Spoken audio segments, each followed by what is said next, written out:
De volta com o Educador Entrevista, converso agora com o professor Garcia. Professor, gratidão pela participação conosco, boa tarde. Boa tarde, é um prazer estar aqui novamente, conversando aí com setores da população, né, importante, e estamos sempre à disposição aí para falar do nosso trabalho aí, como escritor agora, né? Perfeito.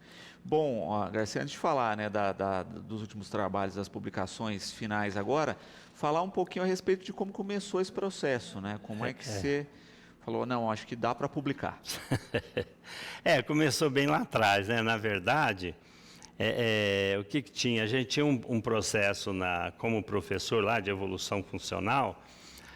Se a gente tivesse, por exemplo, 4 livros com SBN, né? E a gente sabia da dificuldade de fazer isso, porque naquela época ainda, hoje é pela Câmara Brasileira de Livros, mas naquela época era pela Biblioteca Nacional lá do Rio, né? Lógico, a gente podia fazer tudo pela internet e tal, mas era um processo meio moroso, bem difícil mesmo, que a gente não estava muito... Então, até fazer isso, se cadastrar lá, primeiro como editor, para poder... tem um custo também para isso, né? Mas a gente estava a fim de publicar, e eu tinha já, assim... na verdade, eu tinha algumas apostilas, né, que poderiam ser transformadas em livro, né? Algumas apostilas didáticas, eu já tinha escrito esse Jaguareté, aí, a Cidade dos Coronéis, que contava um pouco a história sobre a minha perspectiva aqui de Batatais, de todo um processo político que a gente viveu, até fui candidato e me elegi vereador e tal. Então eu resolvi colocar isso num livro, né, sobre minha ótica, minha visão, que eu acho que seria importante.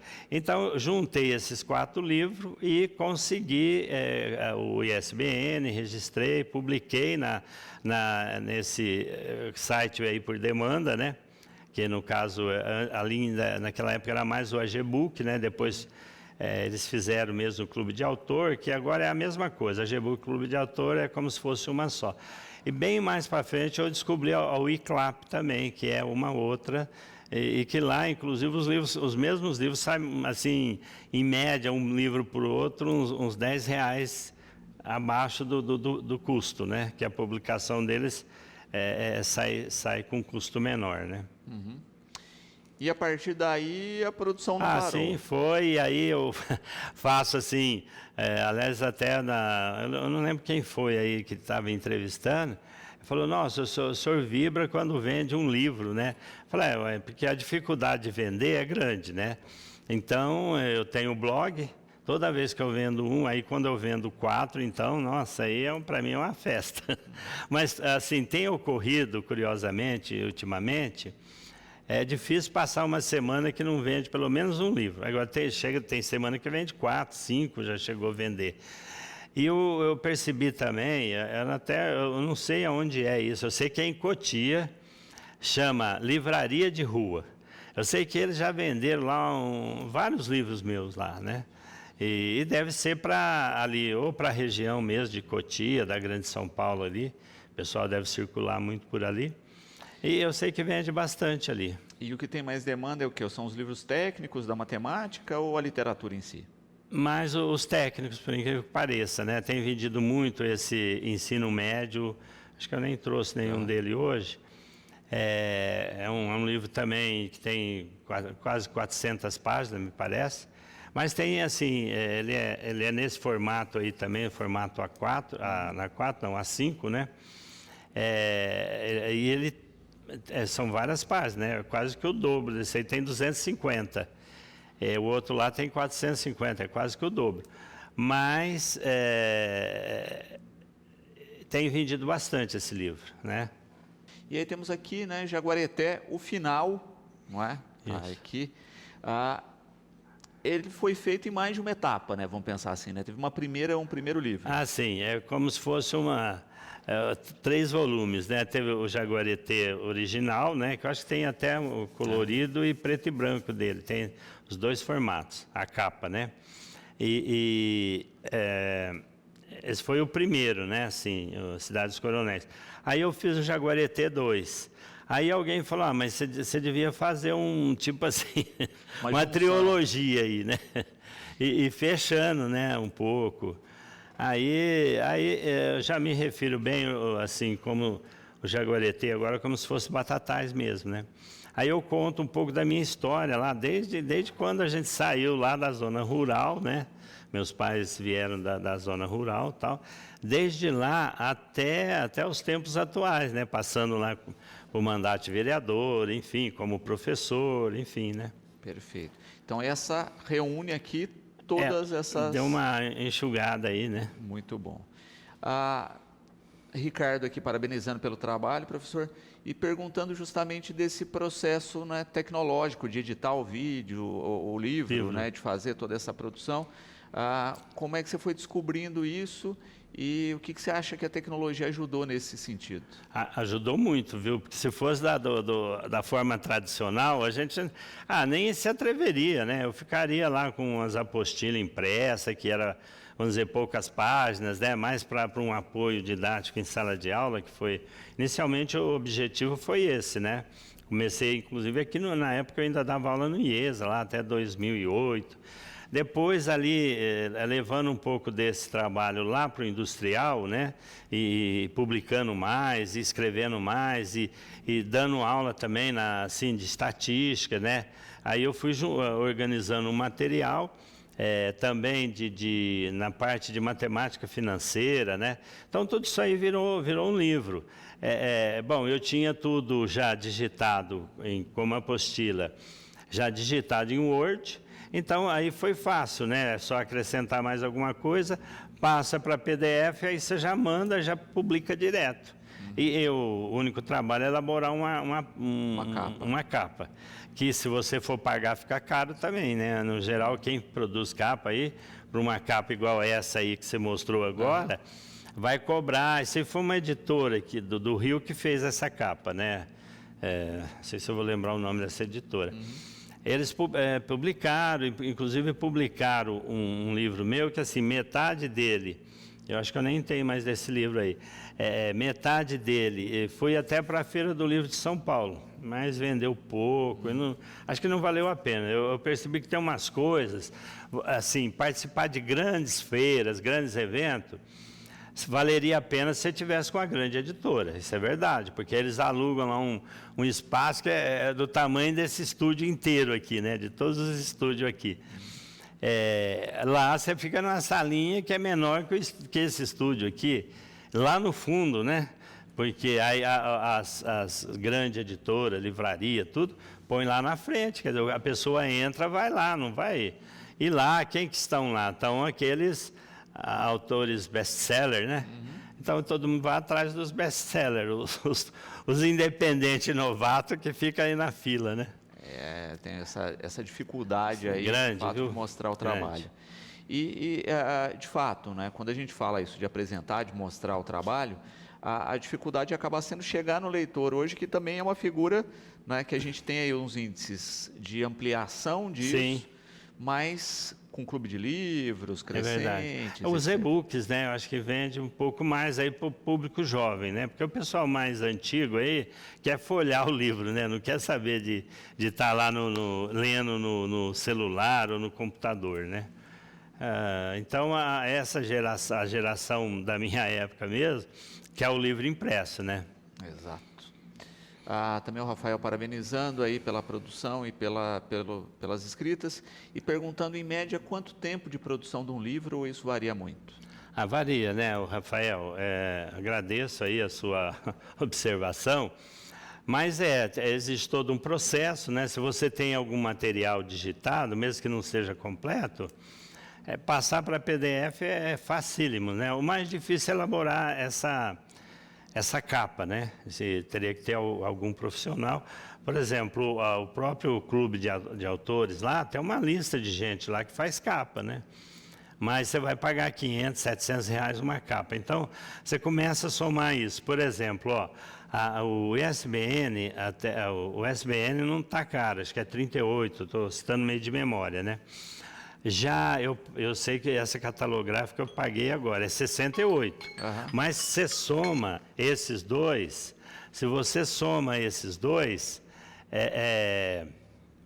já dá quase R$100, né? Esse seria o básico que você teria que ter. Outra coisa, é importante que você peça para algum profissional fazer uma revisão do texto, né? Porque pode ali aparecer alguma palavra digitada errada, enfim, né? Alguma pontuação errada, e a pessoa, assim, sem alterar o sentido ali, né, do conteúdo, que é lógico, mas ela vai dar um traquejo ali, mas dentro das normas cultas aí, né? Porque você vai apresentar um livro, é importante que ele não tenha erros, né? Não tenha... Porque ele vai ser publicado do jeito que você mandou, né? Se você fez a correção, ele vai corrigir. Se você não fez, ele vai com os erros, né? Exato. Então, eu acho que é um cuidado que a gente tem que ter. E para fazer isso, em média, é uns R$300, né? Um livro pequeno. Esse aí, eu lembro que eu ainda, na época, eu parcelei em 2 vezes, ficou para a revisão em torno de R$500. Eu fiz tipo 2 pagamentos de... Né, a hora que ela me entregou, eu paguei 250, aí 30 dias eu paguei mais 250. Porque, veja essa dificuldade. Então, tem livros, se você, como esse aí, se você for somar, se eu fosse pagar a capa, né, que não foi o caso, mas se eu fosse somar um livro desse só para fazer o básico, ele vai ficar uns R$2.000. Sem impressão, sem nada, né, sem você colocar ele no ar ainda. Exato. Entendeu? Exato. Também aqui, Francine, né, parabenizando pelo trabalho, Garcia, e perguntando também da questão de venda, né? Porque aí é online, Sim, né? é online. Só que as pessoas navegam num mar de livros ali, né? Sim. Todos eles também, como eu ponho na ICLAP, a maioria, não sei se é por causa de algum erro, o que acontece, mas a maioria dos meus livros que estão lá, alguns estão pelo clube de autores, né? Mas a maioria que estão lá na Amazon, a Amazon é uma das maiores livrarias que mais vende no mundo e no Brasil também, né? A maioria dos meus livros estão lá, por conta lá do ICLAP e alguns por conta do Clube de Autores. Eu acho que você passar para e-book, né? Porque é interessante, quando você tem um e-book e um impresso, vai para a Amazon, vai os dois, vai o impresso e o e-book. A vantagem do e-book é que é mais barato. Um livro lá que sai às vezes por R$50, o e-book sai por 35 ou às vezes por 30, né? Depende.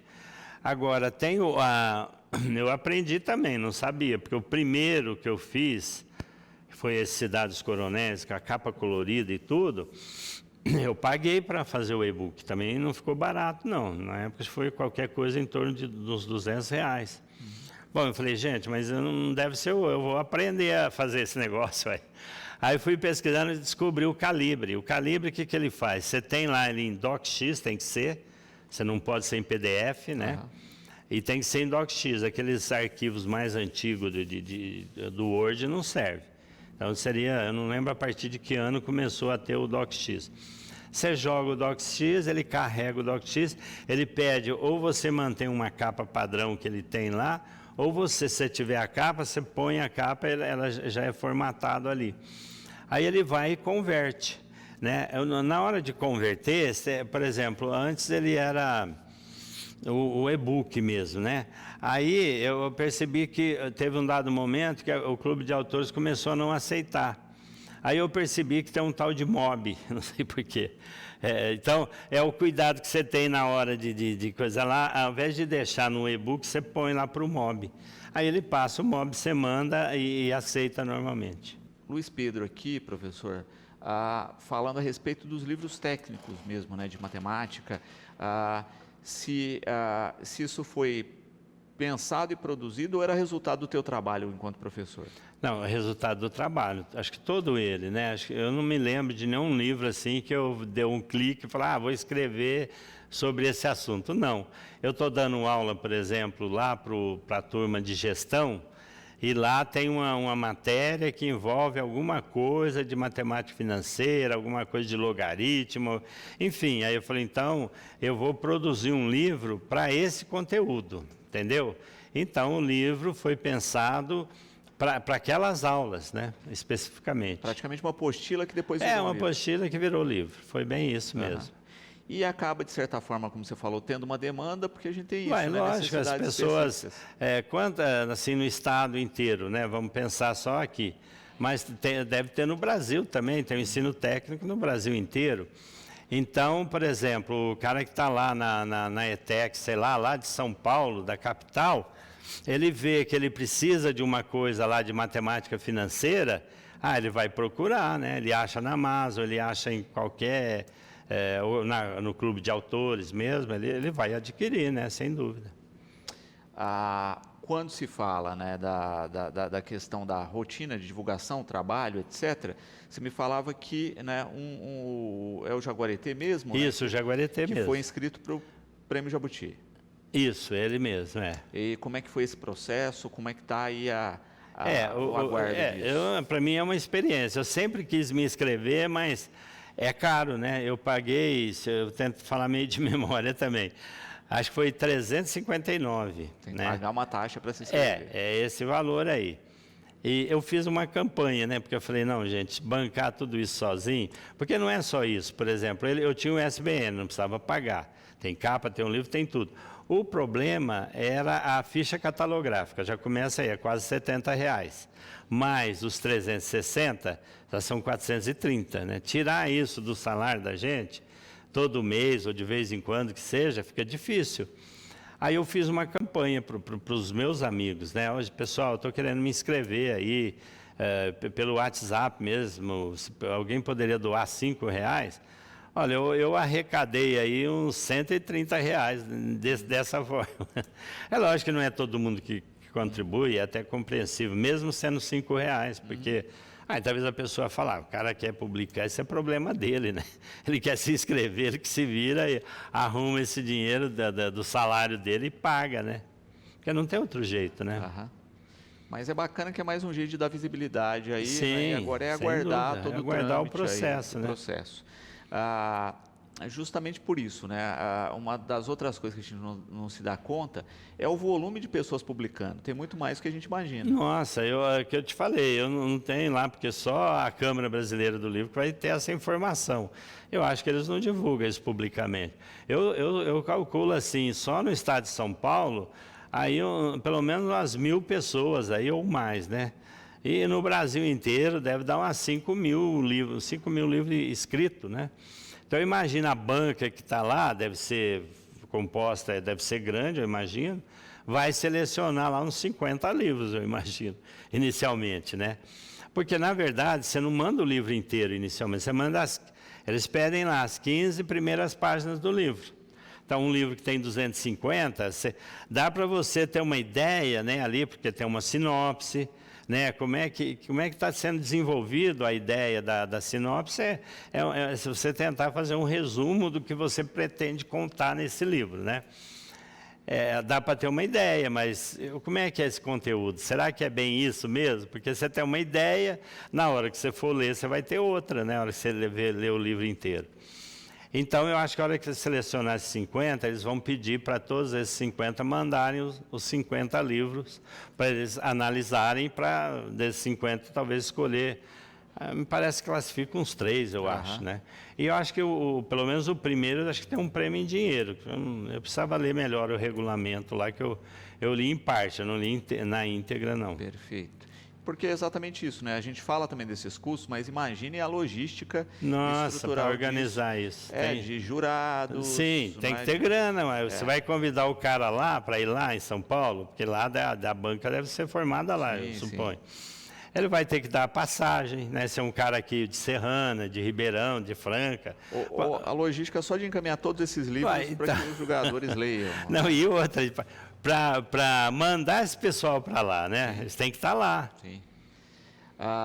E para pagar a disponibilidade dessas pessoas, porque em cada categoria, imagina o volume de leitura que essas pessoas vão ter que fazer. Vai ter que fazer, pelo menos da sinopse. Só você imagina ali essa sinopse todas para selecionar lá um grupo, né? Exato. Também o Michel aqui parabenizando pelo trabalho, Garcia, e colocando se já tem próximos planos aí para livros, se já está escrevendo algo ou ainda não. Bom, eu estou no 36º. Você sempre pensa, acho que depois desse eu não vou escrever. Mas sempre acontece um fato, e é meio curioso isso, né? Você quer ver, eu estava vendo, eu não sei bem como é que começou isso, lá no YouTube eu estava vendo uns vídeos lá, e vi aquele, eu já tinha visto esse filme, até no cinema, inclusive, né? Lá do Mel Gibson, de Cristo, sobre a história dele e tal. E tem uma cena muito chocante, né? Você vê lá, eu acho assim, bom, não dá para a gente saber como é que foi, porque o processo já, só a crucificação, né? Já é uma coisa assim, né? E depois eu fui até ver o seguinte, né? Não eram os romanos que faziam isso, né? Eles importaram de um dos povos lá daquela região lá do Oriente Médio, viu? Uma hora eu vou pesquisar isso com mais tempo para saber, porque senão eu lembro que eu li na época e vi. E lá eles faziam esse processo, né? Que estão os bandidos, as pessoas que incomodavam, né, o poder, o sistema, eles crucificavam. E os romanos devem ter gostado, né? Ele importou isso para lá. Então foi onde aconteceu isso com Cristo na época, né? E eu vi aquilo me chocou. À noite eu sonhei, né? Assim, misturando. Perfeito. Aí eu falei, eu preciso escrever sobre isso. E aí? Mas como, né? Aí que vem a segunda pergunta, como fazer isso, né? Eu lembro que um tempo atrás eu tinha assistido um filme era uma menina, inclusive, o meu personagem é um menino, eu troquei um pouco, né? Para não ser uma cópia, alguma coisa. Na verdade é uma ideia, né? As ideias vão surgindo. Porque eu falei, como é que eu vou contar uma coisa lá? Eu vou copiar o Evangelho? Pode ser simples de fazer, mas é complicado também, né? Mas aí eu ponho um menino que tem umas visões, né? E aí eu começo a desenvolver tudo. Ali eu descobri umas coisas que eu achei assim interessante. Por exemplo, eu procurei colocar os milagres, né, que aparecem nos evangelhos, eu achei importante. O Sermão da Montanha também eu coloco lá. Não sei porque eu pus a transfiguração. Eu achei... Mas no primeiro momento eu não entendi por quê. Mas depois eu fui pesquisar algumas coisas, na própria internet mesmo, eu fui ver que o São Tomás de Aquino, que ele viveu uma idade próxima de Santo Agostinho, viu? Foram os dois teóricos da igreja, foram filósofos e teólogos importantes. Tanto é que tem grupos de evangélicos que estudam Santo Agostinho, né? Não reconhecendo ele como santo, nada, mas como teólogo e um filósofo, né? Ele estruturou a igreja, não tinha nada disso até então, né? E o São Tomás de Aquino diz que o maior milagre de Cristo foi a transfiguração. E aí isso mexeu para fazer essa escrita, esse texto. Muito bom. E agora é o tempo de produção, Não, ele já está publicado, esse livro. Está lá à venda, tudo, né? Eu pretendo... Bom, nós vamos ter, agora em agosto, até pensei um pouco nisso, depois, né? Não pensei isso antes, não. Nós vamos ter um encontro que eu participo já faz de 8 a 10 anos, não sei. Mas eu sei que se a gente pesquisar, tem fotos lá dessa época, né? De um ex-seminarista, né? Porque eu fui seminarista por 2 anos ali, primeiro em Brodowski, ali, né? Que é o Seminário Arquidiocesano Maria Imaculada. Quem está vindo de Ribeirão para cá, passando por Brodowski, é um prédio enorme ali, né? Ali já chegou, isso há uns anos, não foi, porque quando eu já fui para lá, foi na década de 80, mais ou menos, 70, né? Final da década de 70, já tinha menos gente, já devia ter lá, tinha até gente de Batatais, mas devia ter ao todo lá, gente fazendo primeiro, segundo, terceiro colegial, devia ter no máximo uma centena lá, mas já chegou a ter 300, né? Só para você ter uma ideia. E tinha gente do Brasil inteiro também, né? Porque como era meio centralizado ali, era da Arquidiocese de Ribeirão Preto, mantido, né? Ali precisou vir recurso da Alemanha e tal, para construir. Se você vê o tamanho, as coisas que tinha lá, por exemplo, você tinha piscina, você tinha quadra, enfim, a pessoa que... depois eu fui conhecer, que na minha época já eram outros que estavam lá, né, como reitor, né, porque acaba recebendo esse título de reitor, né, quem fica dirigindo lá. Esse que é reitor, ele para poder iniciar lá, ele foi fazer um curso bancado pela igreja, Ele era da Bahia, né? Mas ele veio para São Paulo, veio até para se tratar, acabou ficando no seminário aí, acabou se ordenando padre, virou bispo e tal. E antes de virar bispo, ele foi reitor lá, né? E ele foi fazer um curso na França, né? Então, as concepções que ele veio era da pedagogia que já estava aplicada na França, né? E veio chegar aqui uns 30 anos depois, né? Mas acho que é interessante, porque muito pessoal dessa época recebeu essa bagagem, essa visão da educação, né? Que era assim, meio que misturado com esporte, teatro. Tem um teatro enorme lá. Então a ideia é talvez fazer um lançamento lá, junto com esse pessoal. Não, é nesse encontro, mas não vai muita gente, né? Vai no máximo umas 30 pessoas, mas é gente, assim, tem gente de Goiânia que costuma vir, de São Paulo, enfim, é um pessoal que foi de lá, mas tá longe de lá. Muitos gostariam de vir, mas como está longe não dá para vir, até desejam um bom encontro, mandam uma mensagem e tal. Eu pretendo expor, aliás, quase sempre que eu vou lá, ultimamente, eu tenho levado, às vezes alguns livros eu tenho doado, né? Agora não, né? Os que estão lá eu vou falar, gente, esse aqui custa X, o Pix está aqui, quem se interessar, a mensagem que eu procuro dar é uma mensagem otimista sempre, né? Enfim, né? A história da gente aí. Muito bom. Para quem quiser conhecer mais o trabalho, qual que é o caminho, Garcia? Eu acho assim, o jeito mais simples, entra no Google e escreve lá, livros de Antônio Carlos Garcia. De preferência, tudo com letra maiúscula, viu? Porque ele localiza mais livros quando está... Mas pode pôr só as iniciais maiúsculas, Antônio, e depois o C lá, né? Mas você procurou lá, ele vai sair na Amazon, vai sair da Clube, acho que até da Gbook tem lá, e de outras mais, viu?